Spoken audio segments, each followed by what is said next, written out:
There will be spoilers ahead. Lots of spoilers, so be careful, won't you?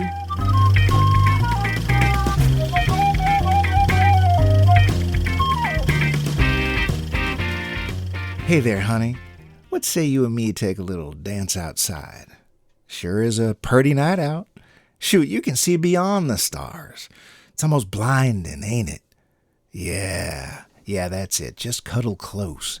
Between the two of us, we could have a little old-fashioned fun. How old-fashioned? Why, just a little firelight, maybe a simple tune on the radio. I could do my best Bill Paxton impression, and you could lean in for a little neck nibble, and you don't like Bill Paxton? You don't like the signature actor of 80s action films? Why now, I don't know that you and I can dance after all.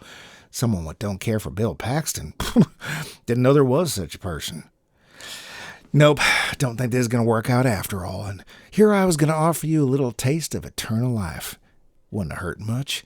A bite, some quickening, and a nice long hour of Max Mike movies. Yee-haw! Yeah, get along, little whatever. We are still taking a deep delve into offbeat vampire movies in the series I Want to Vatch Your Feelm. We've been to Germany, we've been to Detroit, now we're headed to Oklahoma, ancestral home to all vampires. The movie is 1987's Near Dark, and it stars a chorale of James Cameron favorites. I do have to apologize, though. Seems this movie is a bit hard to find. So if you couldn't rent it, like I couldn't, you might look on YouTube. Sorry about that, Chief. Yep. And who is Chief? That'd be our host, Max. Please stop biting me, Levine. Let out a blood-curdling scream, Max. Don't call me Chief, Olson. And I'm just his cowpoke of a second fiddle, Mike. Vampires look great in plaid. Loose. As is always the case, we're going to start this little hoedown with your answers to the poll question. Who you calling a hoe? Down. We wanted to know which monsters you like best, supernatural or science-y. This is what you had to say. Vince, our monster expert from places unknown, though he calls it Canada, offered, quote, I do love this movie, Shadow of the Vampire, but even as an alternate history film, it takes too many detours from real life, especially at the end. Murnau is one of the most amazing filmmakers ever. I will not try to write an entire book about it, but Mephisto is amazing and was used as a reference for Disney's Night on Bald Mountain sequence in Fantasia, and there is a restored version out there.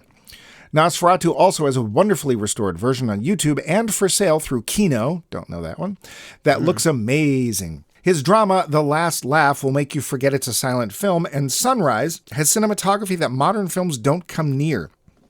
I have a thing for supernatural monsters over science-based ones, but I do like them to have rules that make sense for the type of creature they are, and at least give a nod to their folkloric origins if they have any.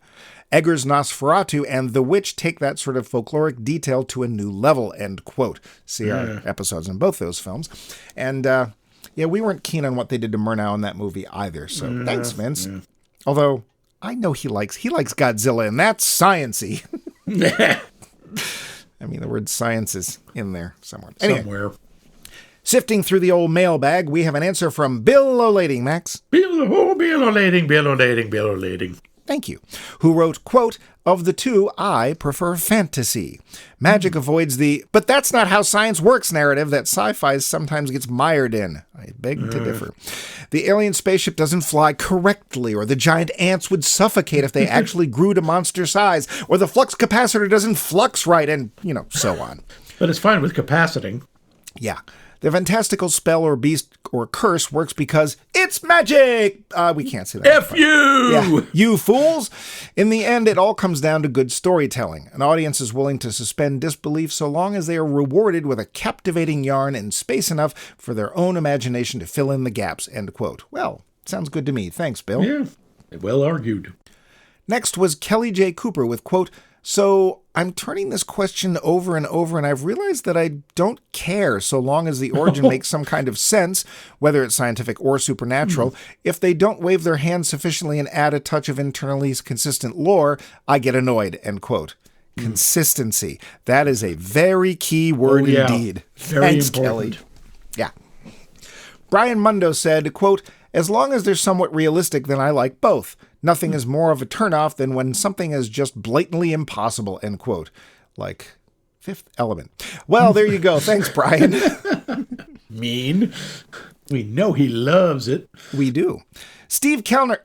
Ooh, he had things to say. Yes, he did. Quote, a coherent set of related creatures is good. For example, I think a lot of urban fantasy worlds don't know where to stop and build in vampires, werewolves, wizards, fairies, and other critters who don't really belong to the same mythologies, so it just turns into a crowded D&D game. If they are a coherent set, that helps. A second point is whether the monsters have well-defined limits or not. Valerie, which is his daughter, read Dracula for the first time, and of course that book shaped a lot of what is used for modern vampires. But there is one thing that is almost never used. Dracula basically went two-dimensional and slipped through a crack in a door. It's bad enough that he can turn into a bat, a mist, or a wolf and hypnotize people and communicate sort of telepathically to some people, but turn two-dimensional? If they have defined limits, that helps. Tony, his wife, Tony Kellner, or Tony L.P. Kellner, her character Sid, who is actually a very nice skeleton, has a very well-defined set of limits. Some are weird, but they are consistent. Related to the first point is having a coherent underpinning. Are they all based on certain kinds of magic, for example?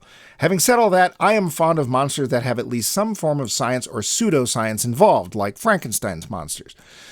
James Blish had a story called There Shall Be No Darkness, which I liked a lot because it was a straight-up werewolf story using all the traditional tropes, but with a scientific or at least acceptably believable underpinning. Oh. Similarly, the vampires in the novel, The Hunger, were very much based in science, and therefore the book was science fiction, not fantasy.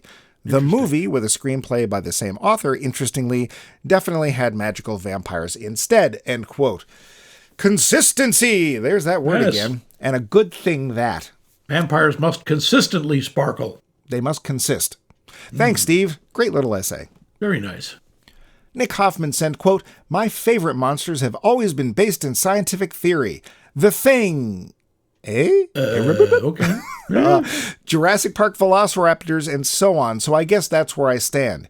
I have to have some justification for the Thing in order to be affected by it, end quote. Dinosaurs. That's about as science as you get. Thanks, Nick. Sure. The Thing, though, scientifically based? Giant carrot. I don't remember it turning into a giant carrot. Well, that's the thing from another world. No, the original one. Yeah. That was plant-based. That was the vegetarian science fiction film. Okay. Charles Forsyth had quite a bit to say, too. Quote, all of the good monsters have a fantasy element in that they defy the rules of physics. Oh, boy, do they. I think it comes down to personal preference whether you want an impossible supernatural monster or an implausible sci-fi monster. Ultimately, it comes down to the basics of storytelling. Whether your monster scenario works depends on whether the audience understands the rules of the world and whether the monster is bound by those rules. Hollywood. Monsters that clearly don't follow the established rules or are subject to shifting rules are the worst. I like monsters, but in real-life stories like American Werewolf in London. Vampire stories do this a lot, like Buffy the Vampire Slayer. Near Dark. Oh, do I have a coincidence to report to you? Extraordinary coincidence. Interview with a Vampire. The recent TV series, not the film. Okay. That's his words. What really sucks is when they try to explain the world's rules using scientific-sounding technobabble. The only thing that could ruin Harry Potter more than J.K. Rowling's transphobia is if they found some science thing that determined whether a person was a wizard or not. Midichlorians. Don't use the M word. Just leave it a mystery. That's the way things work in a story. End quote. We prefer the term magichlorians, but we totally get the idea, Charles. Yep. Well put. Well, Thanks. very well put. Yeah, see our episode where that came up. I don't remember, but one of my most brilliant things. Keith Wright was very succinct.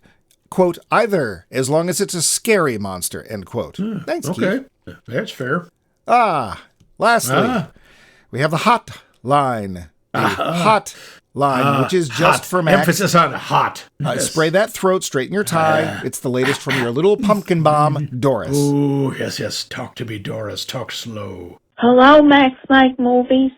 Hi, Max. This is Doris Simple Maya here to answer your poll question for the week, which just happens to be, which do you enjoy more, Supernatural monsters like vampires or science-based monsters like mutants or aliens? Well, that's kind of a weird question because, I mean, I could think of vampires as mutants or aliens, and I could think of, alien monster like a fantastical kind of thing. So, either way, I guess. But I suppose I would like science-based ones because then there's more of a possibility that they could actually exist. Does that make sense? Let's go with that. Anyway, good episode this week. I look forward to hearing the next episode next week. And I'll see you later, Max. Bye. Well, thank you, Doris. And thanks for keeping Max's hope up and his blood flowing. Very nicely done, my little creature of the night. She likes science-based, so good for her. Yeah. But what about you, Max? What kind of monster suits you best? I have to give the edge the supernatural. I don't dislike the scientific ones, but I do like the ones where they don't even bother trying to explain. Like what? It's just magic. Sparkle, sparkle. You do not like those monsters. I know you don't. Even though you forced them on me. Yeah. Nope. Horrible movies. But, I like the supernatural. There's more of a sense of history about it. I like the idea of this came from this, Upper Voltan legend of the 3rd century in the Moldeis dynasty. That's kind of interesting. Or the Jersey Devil. Those are fun. What about you? I'm going to say also fantasy folklore, though, mostly. I like it when they're used as some sort of social commentary or they're a metaphor for something. And don't explain things. Either that or just there needs to be parameters. They don't even necessarily have to be rules, but there has to be parameters. Like, there's no rockets in R2-D2. That kind of thing pisses me off. I know it's not a monster. But, suddenly this thing can do something because the plot needs it to. I hate that. Hate. Peter Pan. So, consistency is my favorite word when it comes to this. I don't care what it can do as long as it's consistent. Okay? Okay. Because otherwise you can't beat it in D&D, and that stinks. Yeah. Yeah. So thank you for all the answers. It's always cool to hear what perspectives you have on our little questions. Speaking of those, here's another one we hope you'll answer. What setting, culture, genre would you most like to see vampires plunked down into? Ooh. Do tell, and we'll tell how at the end of the show. Yeah. Do you want to see them in... could Vampire Shakespeare might be interesting. Ooh. All sorts of opportunities for drama in that. Oh, I hadn't even thought about that. Is this a dagger I see before me? Ow! No. What a pain in the neck. For now, let's get back to Near Dark and... the facts. Budget. $5 million, which for 1987 was pocket lint. Yeah. Take. $3.4 million, which for 1987 was less than pocket lint. Oh, dear. Yeah. Does the cast of this movie feel, kind of familiar? That's because... Oh, man. We're dead, man. We're bologna on a cold roll, man. That's because 3 of them, Bill Paxton, Lance Henriksen, and Jeannette Goldstein, had all just appeared in James Cameron's Aliens. Oh, and Cameron? He'd eventually marry this movie's director, Catherine Bigelow. Ah. Speaking of Bigelow, she would also give us Point Break, Strange Days, K-19 The Widowmaker, The Hurt Locker, and Zero Dark 30, to name just a few. But this was her directorial debut. Henricksen was a bit of a method actor, it seems.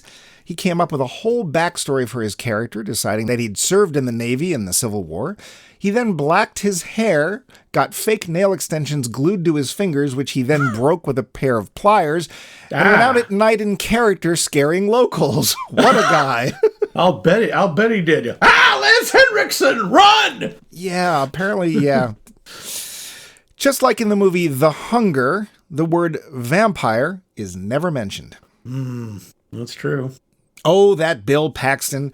Seems there was a train crossing that had a train come through at the same time every night while they were filming. So one time, while in full face wound makeup, he ran up to one of the train workers and said, "Hey man, there's been an accident. And if you think I'm bad, wait till you see the other guy." Oh, God! Mean! Oh, they're funny, but mean. Yeah. In a move reminiscent of Beastmaster 2, there's a point where we can see the main character stumbling past a movie theater that's currently playing, wait for it, aliens. I noticed Yay! that. That won't take you out of the film. Yep. There's a name at the beginning of this film which usually heralds quality. Hey, bad is a quality, and that's the De Laurentiis Group, makers of such hits as Conan and the 1976 King Kong remake. Sadly, also they were Dune, and yes, the original, the first one, and I think they did Barbarella too, but don't quote me. I don't remember. Sadly, they were going out of business as this movie came out, which explains the lack of publicity and poor performance. Yeah. So, do some of the elements of this 1987 vampire movie feel slightly, shall we say, similar to another 1987 vampire movie? Well, besides some thematic parallels, which we'll get back to, The Lost Boys' Michael, played by Jason Patric, is half-brother to this movie's Joshua John Miller, who plays the brat Homer. So, next. According to the director, each of the vampires has their own personal flaw or evil with which they live and deal, except Bill Paxton Severin. According to her, he was the, quote, prototypical vampire. He's the one without remorse, without guilt, without regret. He's the perfect vampire, end quote.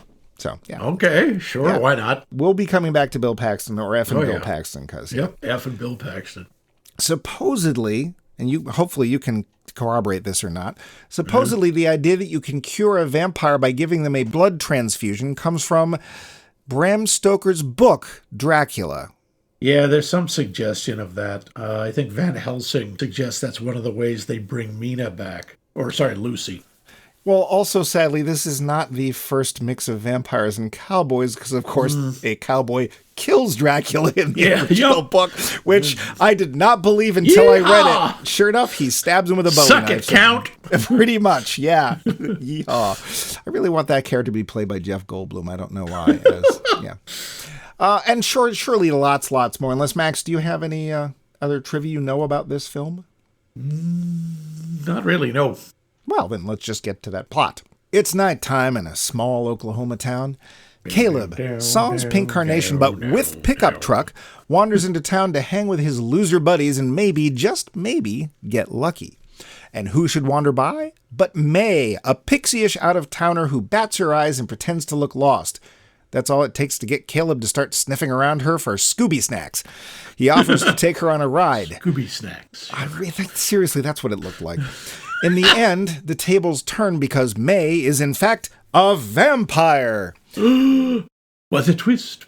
Though she claims she doesn't mean to, she bites Caleb, then runs off as dawn has suddenly snuck up on them and she doesn't want to get caught in the sunlight.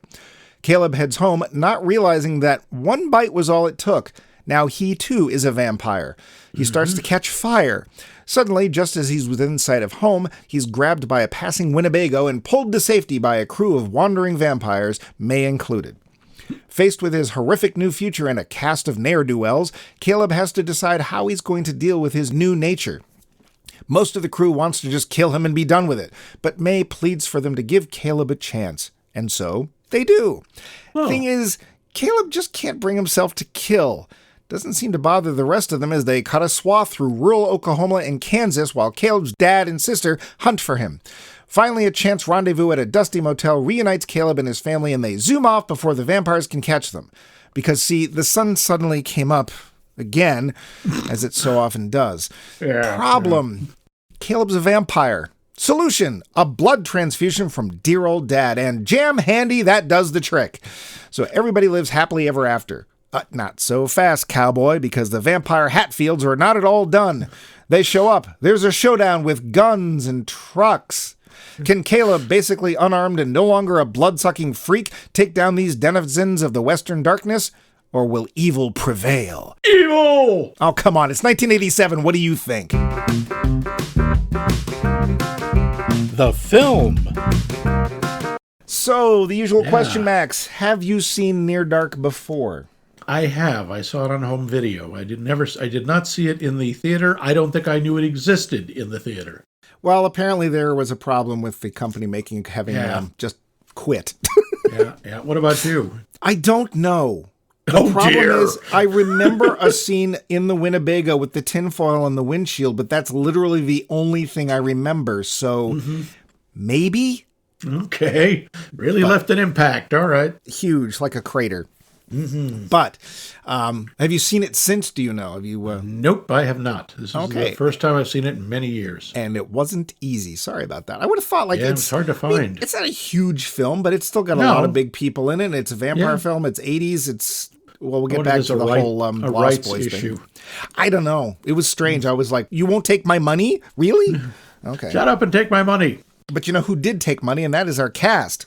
Yes, they did. I thought they worked for Jelly Beans, but sure. No. Adrian Pasdar has Caleb Colton. We know him from... he has been in everything. He has been in so many things. Has he? He debuted in Top Gun. Remember everyone's favorite pilot, Chipper. Chipper. Remember Chipper? Of course you don't. Is that when you put your friend in the chipper? Yep. But he's been in like Carlito's Way. Yeah. He was in it was a show called Profit, spelled like, getting money. He was also Glenn Talbot in Agents of S.H.I.E.L.D. He's one of you see him and you go, oh, that guy from The Thing. He has not done anything huge, but he's sort of been hovering around the edges. I think one of the problems is that as an actor, I'm going to give him adequate, capable, workmanlike. He's solid. The problem is he's very neutrally and anonymously handsome. In that way, very forgettable, unfortunately. It's really hard. Yeah, he has not a very memorable face. I think that changed as he got older. His face developed more character. Yeah. But in this, he's kind of forgettable that way. I mean, he's a pretty boy and he's fine. Yeah, but he does a decent job. Yeah, his character's a jerk, but we'll get back to that. Yeah, he's fine. Jenny Wright, I swear I should know her from somewhere, and I don't. And I looked at her credit list, and I'm like, as May. She's fine. She's the pixie girlfriend. She's not the magic pixie girlfriend, but she's I guess technically she is. No, sort of. I think she's good as the sort of waif trying to be a temptress, trying to be a soulless killer and not being able to do it. Because of the original group of vampires, she's probably the one who actually has an atrophied sense of right and wrong, and doesn't want to just do horrible things. She also wants a boyfriend that's not 12. Yeah, there is that. Which good for her, because she was turned by. We'll come back to Homer. But Lance Henriksen. Lance Henriksen is awesome. He will never not be awesome. He is awesome in everything. Always liked Lance Henriksen. Yep. Here's a weird little story. Apparently, he used to be a potter, and he lived in and around the Harvard Square area. And one of the customers at the comic store he used to work for remembers buying pottery from him. Wow. And also remembers the fact that as an adult, he couldn't read. Like it was a big thing. No kidding. Yeah. And how he went from potter who can't read to actor in many 80s films, I don't know. But Lance Henriksen just sort of brings this subtle, crusty scariness that, I don't know. I've always liked Lance Henriksen. Oh, he is terrific. I loved him in all the various Alien movies he shows up in. The Aliens, the second being the best, but I never saw Pumpkinhead, but apparently he was good in that. But he has actual gravitas. It's really cool, and he can be very likable when he wants to be. Yeah. And then we get to F'in Bill Paxton. F'in Bill Paxton. We miss you, Bill. So we call him F'in Bill Paxton because when he first shows up and he's memorable, because he's like one of the punk kids in Terminator, like you don't remember who he is. Your clothes, give them to me. When he shows up in Aliens and then his next couple of roles, he's this kind of whiny, I can't do it, cowardly character. And he just, like, whenever his name would pop up in a preview, I just go, oh, it's F'in Bill Paxton. And I didn't like him. I gotta say, I think this might be my favorite role for Bill Paxton. Really? Okay. He is having such a good time. Oh my God. He is just enjoying the hell out of it. He is chewing the scenery. He's leaping around. He is into it. And you buy him totally. He is that badass character that is going to see his day come and not know it's coming. But until then, he is that party animal, jerk, asshole, doesn't care. Yep. I mean, he really throws himself into it. Now, I know people like my sister probably prefer him in Twister, but he's much more laid back here. But honestly, I think this is Bill Paxton at 11, and I had a lot of fun with him. He was a lot of fun. Terrible character, but really nice guy. Oh, yeah. Very cool. Jeannette Goldstein had so much to do. She didn't have a lot to do, which is a real shame because Jeannette Goldstein is awesome. She is awesome as Vasquez in Aliens. She's great as Janelle in Terminator 2. For 2 minutes. She's terrific. And you look at her, and I'm sorry, I don't look at her and think Goldstein. Oh, No. nice Jewish girl. Well, I do look at her in this film and go, what have you done to your hair? Yes, that was a crime that they did to her hair. Yeah, don't know what that was, but whatever. Yeah. Next up, we have Tim Thomerson, who people might know better as Jack Death from Trancers. Oh, God. Nobody is going to know that better. Oh, that was back with Empire Films. I miss Empire Films. Empire Films had a string of second and third rate budget sci-fi and horror films throughout the 80s, and a lot of them were terrible and fun at the same time. Trancers was one of those films, and Jack Death, D-E-T-H. He plays Caleb's dad, Loy. And he does, I think he's really good. He's very paternal. Yeah. He's that sort of, yeah, that's right. I'm from Oklahoma. We don't have emotion here. No. But he's also very tender with his kids. Yeah. We have Joshua John Miller as Homer, and a very annoying young man. Yeah. As an annoying young child, he does a great job. Can't stand him. He is. And he's so creepy.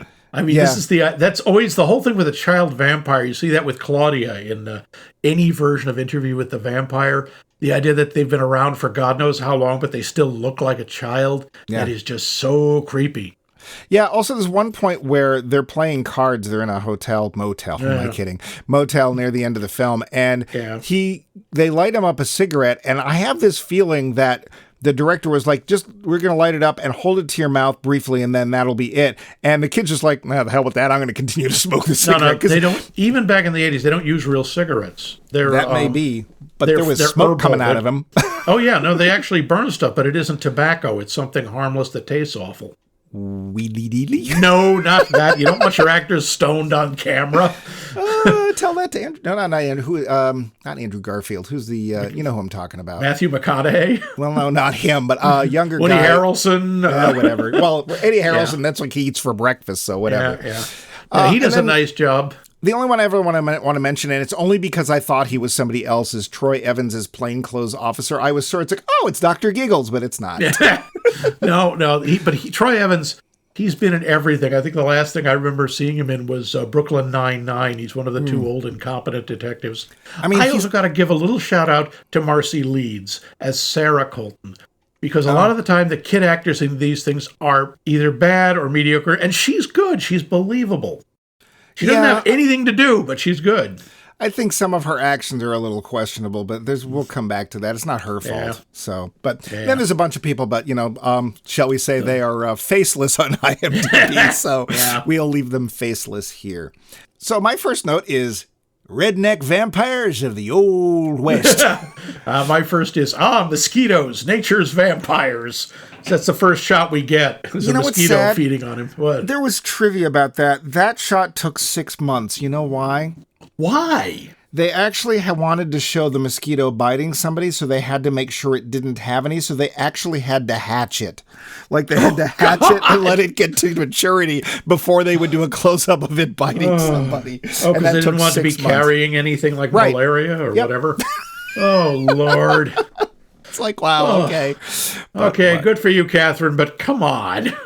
So we start off with Caleb and his buddies, and we get, unfortunately, a good look at what Caleb's probably like. And unfortunately, Caleb's a jerk. Yeah, except you notice whenever she says stop, he stops. He gets annoyed about it.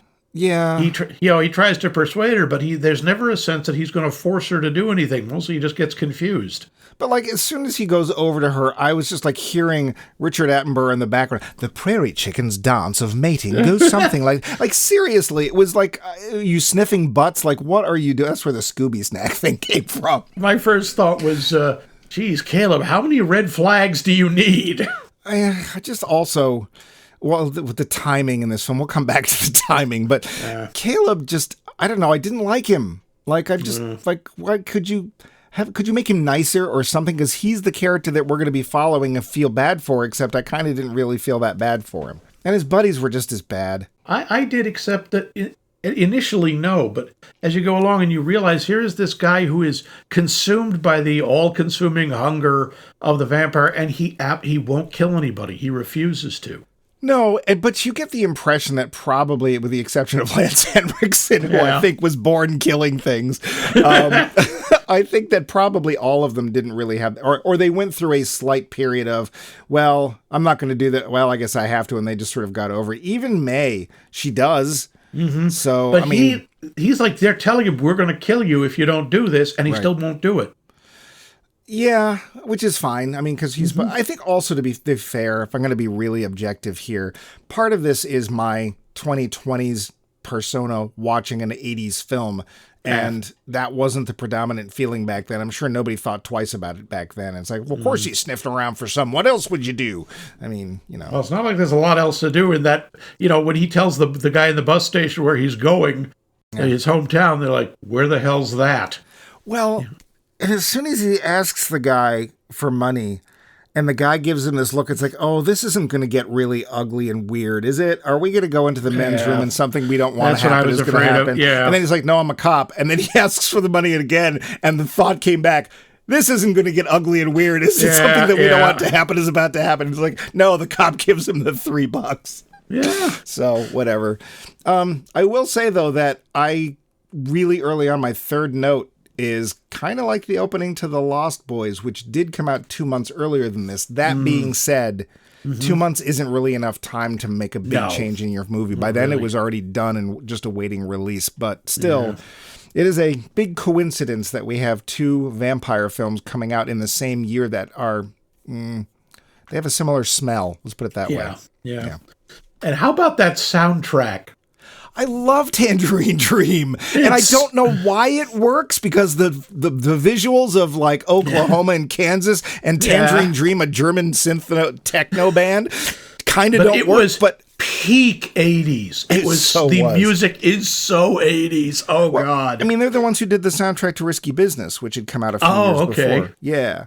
No, that was Kenny Loggins. No. Well, yeah. I know that one song. There's one scene in particular, I think, where they're on the subway and there's Tangerine Dream. Yes, that was them. Yeah.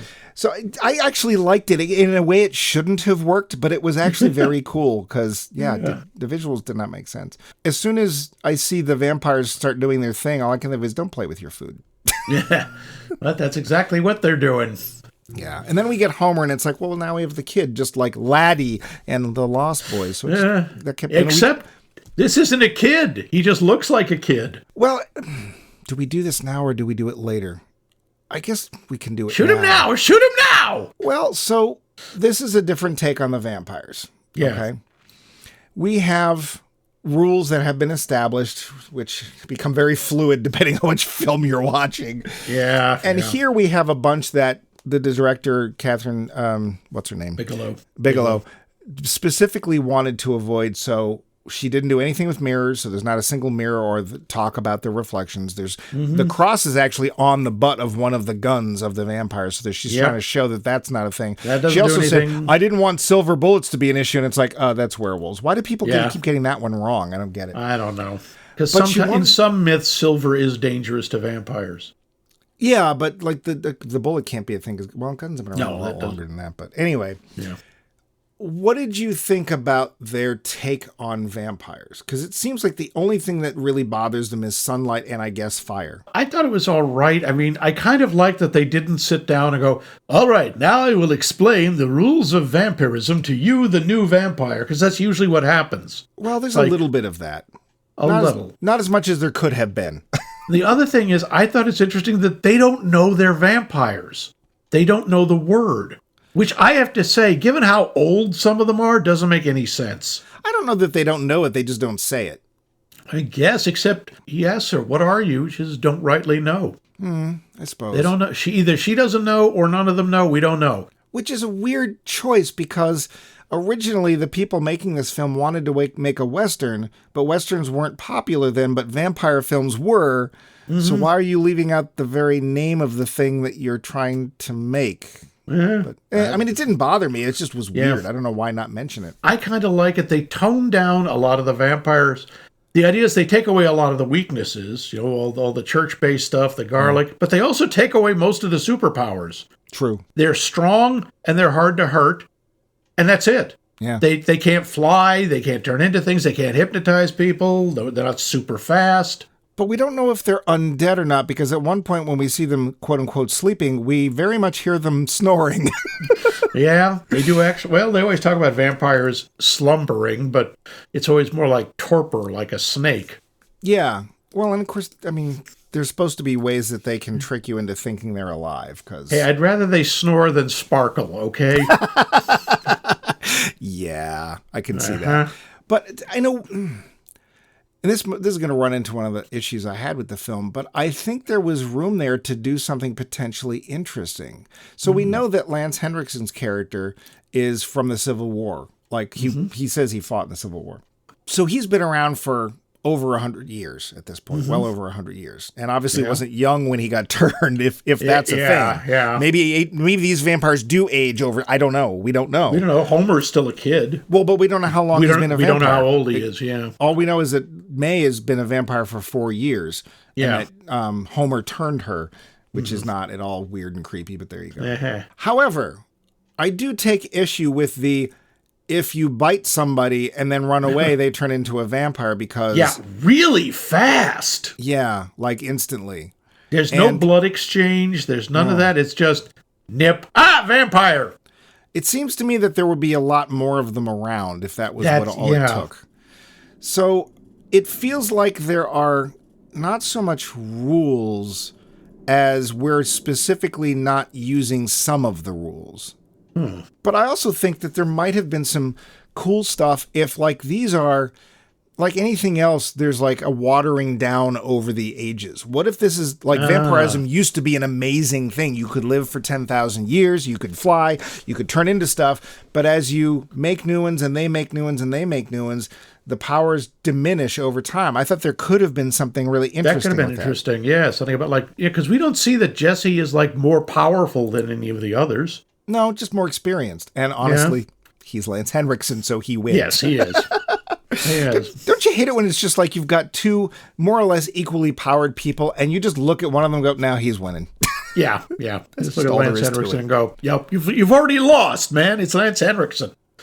What did you feel about the blood transfusion makes you not a vampire anymore? I am really surprised that none of them had figured that out in 100 years. Yeah. No one's tried that? That was a little too easy. I'm sorry. I don't mind the idea that vampirism is reversible, although it isn't in any of the stories. Well, but there's usually some sort of, hook to it, like, as long as you don't kill, you can be turned back. If you don't kill another person, in effect, if you're not damned, you can be turned back. Or if you accept, Allah or the flying spaghetti monster into your heart, then you can be turned. This is just like, here you go. Doot, ooze. Okay, I'm better. That seems awfully simple. Not that I needed to see it, but they actually don't show him, like, letting any out. They just add blood to his system, so... Yeah. It was one of the things in The Hunger that I actually really liked when they were like, so, do you have results of my blood tests? Yeah, you've got 2 different types of blood in you, and it's like they're having a battle. Which one's winning? I liked the sort of slow burn of that better. Yeah. It felt very easy, and it's obvious that they are meant to be dead or undead, because as soon as May shows up again and hugs him, she says, "Oh, you're warm." Yeah, they never talk about that otherwise, but yes, obviously they're corpses. And here's another thing, and I don't recall seeing any, but did you see any fangs in this movie? Nope. Yeah. Not a one. Nobody's got any fangs. I don't know how they're making the puncture marks. I don't either. But she does. She actually, like, when she pulls away, he's got little the stupid. I guess it could have been a really bad hickey. Yeah. Well, have you ever had a hickey? Yes. I was going to say, don't knock it till you tried it. Yeah, no, it's fun, and no one's ever left holes. So. No, just what do they call those? Bruises. Curling wand burns. That's a curling wand burn. Oh, okay. That's what that is. Oops, yeah. So the vampirism, and depending on how much of a purist you are in this film, like most of the films that we've been watching, there's some leeway with the traditional rules here. Oh, there's some heavy leeway. I think what's interesting, though, is that instead of the usual where they give them powers like, I can teleport or whatever extra stuff they usually give them, here they just take them away. Yeah. So it's just they're very stripped down ideas of vampires. But the sunlight thing is way worse. Like, if you dart into the sunlight, you catch fire. Yeah, you ignite. And by the way, when you die, apparently vampires are highly combustible because they explode. They literally blow up. Yeah. Homer does. He actually, we see him go boom. Well, he goes boom, and then we see the two in the truck. They go boom too. Yep. What do you think? Why did they give up? I don't know. I have to say, in some ways, these vampires are very dumb. They get caught flat-footed by sunrise almost every time. It's like, you guys haven't learned to use a watch? Let's get to the time travel. Yeah. Everybody in this film is up really, really late. Yeah. Like, doesn't matter what's going on, suddenly it's going to be sunrise. Yeah, like, the motel, If we had to check the watches in this film, Caleb probably shows up to meet his buddies at around 3 a.m. Because then he goes off, and I'm being generous here by saying that dawn is 5 a.m., and he and May are messing around for 2 hours, because that's more like a half an hour. If that, meant he met his buddies at 4:30 a.m. to have a good time. Yeah. What kind of chores do you do anyway? Oh, I got to build an entire skyscraper today. That's my chores. In one day. I don't know, whatever. Yeah. And then that's not the only time. The next time the vampires are out, they're like, we have to get out of this bar, which is full of people because it's almost dawn. And it's like, do you all have jobs? Like, what are you doing at a bar at 4:30 in the morning? Seriously. I mean, there's barflies, and then these are permanent residents. And then it happens again when Caleb is back home, and it's like, oh, I better go put the dishes away. Oh, I hear something. Oh, May's here. Oh, we better hurry up. It's almost dawn. Yeah. Come on. Yeah, the Earth rotates at a remarkably variable speed in this movie. Yeah. Also, too, besides them not being cognizant of what time it is and it being the only thing that's going to hurt them, quite honestly, they're really stupid in the way that they go out every night and just wreck stuff. It's like, come on, there's literally a line that you could draw with the corpses and the burnt out bars. And no one has noticed this. It's like, every time someone steals an RV or a large vehicle, then we find it abandoned and blown up with all these dead people. And then there's another one. Probably a coincidence. But also, dad and sister literally there's one point where they're like, oh, we're going the wrong way. As soon as they turn around, they instantly find them at this motel. What a coinky dink. Oh my God. And of course, who's up right before dawn? The sister. Why? Apparently they don't sleep. Well, and also they do something dumb. They show the sign off, something that does not happen anymore on the TV, which happens at 1 a.m. Yep. But of course, dawn around about these parts comes at about 1:30. So, there's a lot of time travel in this film that I was not a fan of. I do kind of like the showdown at the first motel, where the police have them surrounded and they're machine gunning the building. Yeah. I keep watching the manager going, you didn't tell me you were going to blow up my entire establishment here. I mean, and then it's like practically Butch and Sundance there. That's when Caleb stays there. No. When they drove in, I thought, oh, they found an abandoned motel to hide in. Oh, no kidding. There's someone there. Well, and sadly, the poor guy has obviously owned it all his life because he recognizes Lance Henricksen. And Lance says, I was here about 50 years ago. I was like, well, why would you say that? I still like him saying, I come through every 50 years or so. Yeah. It's like, Also, I got to the only way the guy remembered that Lance Henriksen had been through before is that he's had that few customers in that long. Yeah, that's got to be it. Which, to be fair, looking at the motel. And that few repeat customers. Yeah. I will say, though, that we get to that bar scene, and that's where Paxton is just really just letting it all out. He is having such fun. Oh, yeah. And absolutely vile, but absolutely he's having a blast. Oh, yeah. And they're taking down people one by one. And who do they leave to the very end? Clem, who's standing there at the pool table. And it's the one that Caleb now you jump out the window. And here I'm thinking, okay, Clem, you are let go for reasons nobody understands, but you let go. You run off. What do? Do you hide and hope they never find you? No, you go to the cops. What a moron. I didn't think that was so bad, but he's like, I want to go with you when you arrest them. Well, they might have made him go along. Like, you have to identify them or something. It's like, they're the ones with all the guns shooting at you, just in case you didn't know. Yeah. Yeah, so, whatever. But they just, no, there's no all points bulletins. The cops aren't like, oh, these guys, we've been hunting for these guys forever. And it's clear they go across state lines. The feds should have been all over this. Yeah. It's like, okay, I understand wanting to be a rowdy vampire, but like you got to have some sort of plan. I don't know. I mean, other than kill everybody, they make no attempt to hide that there's something weird about them. I mean, they're letting themselves get shot, for God's sake. Yeah, well, they don't expect to leave any witnesses. I will say, though, except for some gunshots, most of the violence actually happens off camera. Like the vampires killing people, That's true. It's off to the side. We hear, a crunch, celery being blocked, broken. Yeah, which I thought was interesting, although that may have something to do with the MPAA of the 80s, but it could be. I mean, it was fine. I don't mind a little subtlety because there's not a lot of it in this film. So at the core of this, I think we actually have a pretty decent story. Yeah. We've got some renegade, rowdy vampires. They run into this poor guy for him, the wrong place at the wrong time.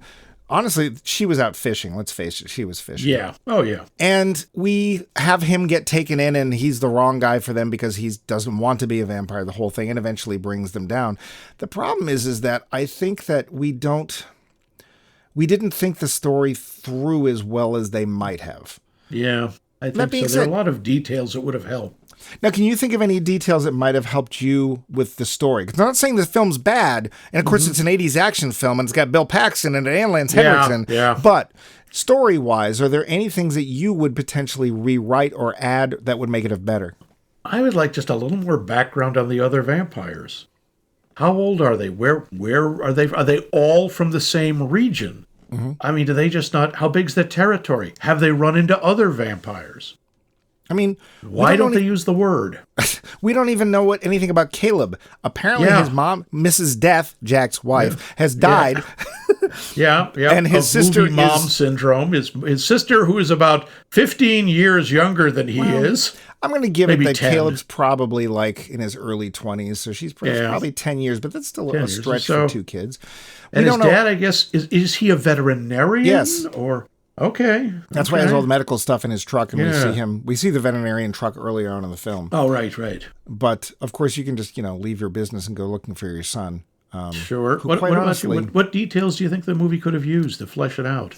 Well, I think it would have been really interesting if we had seen some conflicts once Caleb gets turned back. I would like, even if we want to assume that the vampires were stupid and never thought about the blood transfusion, which is fine because honestly, it's kind of believable. Yeah. I would like any of them to go, whoa, wait, what happened to you? Yeah, how did you turn back? And I would like to have seen, there might have been some of them that were like, wait, I can go back to being normal? I don't have to do Homer this? might have said, hey, I want to turn back human until I grow up, and then you can make me a vampire again. I want to get through high school. I want to get through puberty. So I think that was a really missed opportunity. There was something that was potentially really interesting there. Mm-hmm. And that idea I came up with, hey, vampirism, as it gets watered down over the years, this is the current level of them. That would have been good, yeah. Maybe there is a shadowy figure like Queen of the Damned in the background or something, or some sort of mythology that they follow. It's like, well, we don't know much, but there is a tale about old what's-her-name who once upon a time, was something. Old-time vampire Billy Slater. Yeah. What did you think of the mix with vampires and not the Old West, but the current West and cowboys? I kind of like that. I thought that sort of worked. Because they come, it's like they come into town, they're like the Clantons or the Daltons. Or the Hatfields.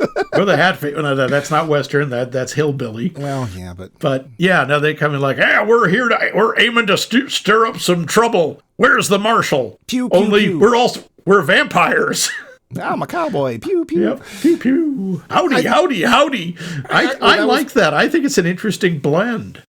That's where I got the idea for the poll question is like, what genre might be really cool to put vampires in, or what culture, or what and other cultures have different types of vampires, so it's fun. Oh, sure. I could actually see we're watching this film. Meanwhile, 2 counties over, Tremors is happening. That's it. I want to see the vampires go up against the graboids. Well, and also we usually see vampires, and they've been around forever, and they mope. Yeah. But they have a lot of money, or they're aristocracy, or they're top of the cultural heap, if you will. And here they're just like not at all. No, they're and not. They don't care. These are rednecks. These are It's whatever fits into whatever car they just stole. Yep. Although they work down from the Winnebago awful fast, so they're basically at a station wagon. I gotta say though, Caleb, best fast runner ever. He not only gets away from a station wagon, he catches up to it later on. Yes, he does. He bionic mans his way right after that station wagon. Yep. So yeah, there's stuff left out of this film that I think could have been really cool. There was actually apparently a remake going to happen around 2006, but guess really? which film series put the kibosh on that? Harry Potter? No. One of your Avengers? favorites? No. Yeah. I figured all other vampire movies just slunk away in shame, going, nope. See, I would rather have just popped up and say, no, this is what they should be like. Yeah. Don't watch that. Watch this. So I think there's room. I don't need them. Again, we don't need magichlorians. But like, even just like, there has to be lore, right? Yeah. Like, whoever turned me told me this story, and I've been telling it because why not? I've got nothing else to do. We've got no connection to anything. So one of the interesting things to me about the idea of the vampire is their connection to history, that they've been around as pretty much forever. They've been around for thousands of years. Like the game Vampire the Masquerade had one element I always thought was really clever, the idea that the first vampire was Cain in the Bible. From Cain and Abel, the first murderer. Okay. And the mark of Cain was vampirism. I think that's cool. I like the idea of something connecting them to human history for all of it. That being said, I mean, then there's the other ones that are often just mindless monsters, or the ones that, hop. But those are zombies. Those are hopping zombies. There are hopping vampires also. Oh, there was that baby vampire in that movie, too, that everyone thought was so cute. That was a weird Hong Kong film. I can't remember what it's called, but it was weird. Yeah. So, yes, I like the idea that there should be some history, some kind of lore, even if it's stuff. I would have been interested to see if it was stuff that it turned out Jesse made up. Well, they hit that one little throwaway, which I actually found kind of annoying. It's like, hey, Jess, you remember that fire we started in Chicago that time? It's like, okay, we get it. Yeah. So which one of you played the cow? You pinned it on Mrs. O'Leary's cow. How nice. Mrs. O'Leary's vampiric cow. So, or maybe it was Bessie, Banicula. Cow. Yeah. Yep. You know what else is left out is the end of the show where we decide whether we liked the film or not. So let's put that back in, shall we? Okay. The finish. So Max. Huh? I know, one of the worst transitions ever. You saw it once a long time ago. Do you remember what you thought back then? I remember thinking this is really interesting because I don't even know if I'd seen The Lost Boys at that point. But this was like, hey, this is a kind of imaginative way of doing vampires, because most of the others were just, blah, blah, I want to drink, etc., etc. Frank Langella, Dracula. This I thought, oh, wow, how about that? White trash vampires. Why not?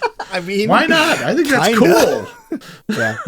I remember liking it a lot when I first saw it, just because I had never seen anything like it. Well, what do you think now? What about you? Oh, no. Oh, okay. We're still on you. I like to give you a nice big moment.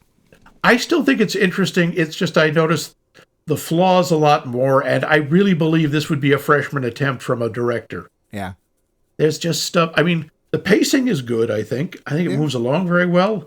It's still pretty short. It's like a little over an hour and a half. Mm-hmm. I think it's really interesting if you watch it as an 80s vampire film. It's more imaginative than a lot. But I think there's a lot of... It's kind of skeletal. I think it needed, like you say, a little more details, a little more fleshing out. What about you? What did you think of it when you first saw it? Oh, you don't remember if you actually saw it. You remember one I remember scene. tinfoil. That's what I remember. Yeah, you remember tinfoil. Okay, so clearly it didn't make much of an impression then. No. What do you think now?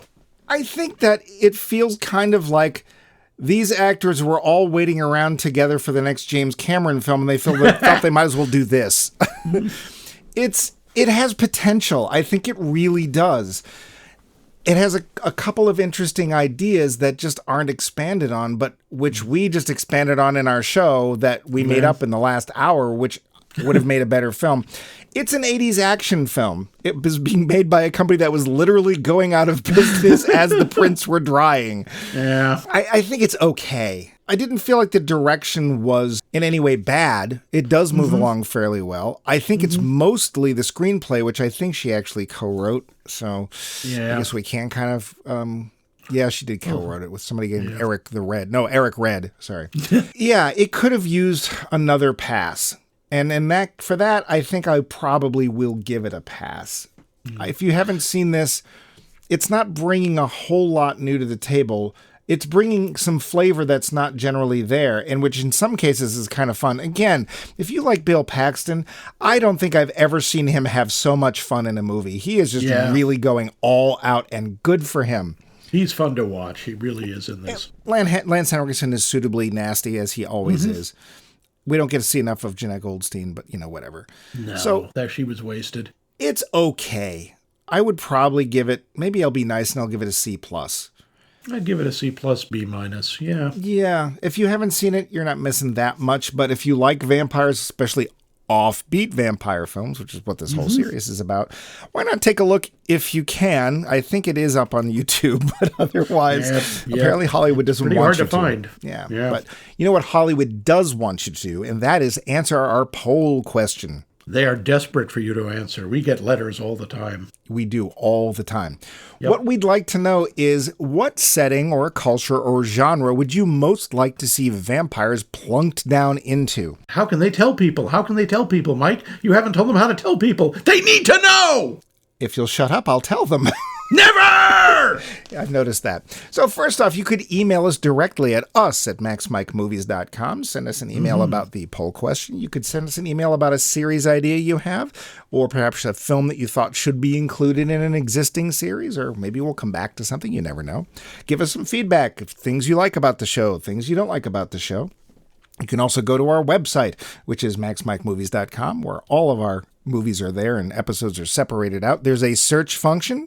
So if you've always wondered, hey, did you guys cover that movie? I'll give you a hint. We use this all the time. Yep. We forget. You can We've done a lot of them. It's 363 plus, because that doesn't include the specials.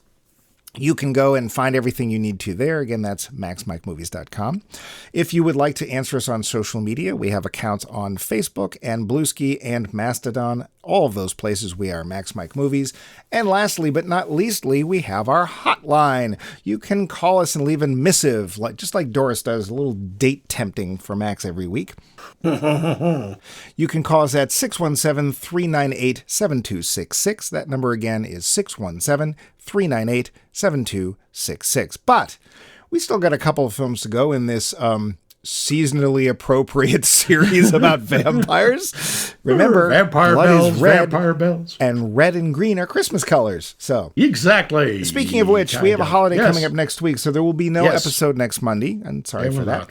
So in 2 weeks, Max, we need to know what film we're going to watch. So what film comes up next in I Want to Watch Your Feelm? Well, as we had said, we were trying to avoid Dracula movies in this, except obliquely. And this movie technically does have Dracula in it, but it's told from another perspective. It's told through the perspective of his trusty underling, Renfield. Oh, dear. So yes, we're going to watch Renfield with Nicolas Cage and Nicholas Hoult, the two Nicks together at last. Oh, it hurts. Mike's favorite actor in the whole world, Nicolas Cage. I am not a fan of Nicolas Cage. We know. Well, next week or 2 weeks, get caged with us and watch Renfield. Get in the cage.